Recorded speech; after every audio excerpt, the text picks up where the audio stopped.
அதுக்கு பிறகு உங்கள் அம்மா இருக்காங்களான்னு கேட்குறாங்க. எங்கள் அம்மாட்ட கொடுத்தேன். எங்கள் அம்மா உடனே அழுதுட்டாங்க. ஜெயலலிதா பேசுகிறேன்னு சொன்னாலே அழுதுட்டாங்க. அழுது தான் பேசினாங்க. ஏண்ட வர சொல்லுங்க, அழாதீங்க, நான் பார்த்துக்கிறேன் அப்படின்னு. போல இன்னும் அவங்க கூப்பிட்டாங்க, நீ போயிடல, இல்லைன்னா உன்னை கொண்டுடுவாங்கன்னு எங்கள் அம்மா சொல்லுது. அப்பவுமே போகணுங்கிற முடிவுக்கு வர்றேன்.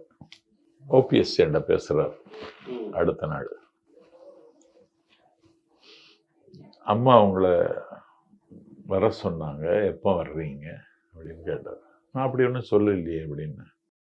உங்கள் ஒய்ஃப் அம்மா பேசினதுக்கு அப்புறமும் நான் இப்படி சொல்கிறேன். சரி, நான் அப்படி ஒன்றும் முடிவு எடுக்கலை. எடுங்க, அம்மா அவங்கள விரும்புகிறாங்க, வாங்க.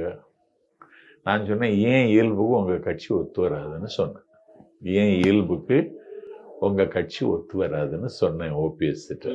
ஓபிஎஸ் சொன்னார், இங்கே ஜாம்பவானும் இருக்கலாம், சராசரி ஆளும் இருக்கலாம், வாங்க அப்படின்னாங்க.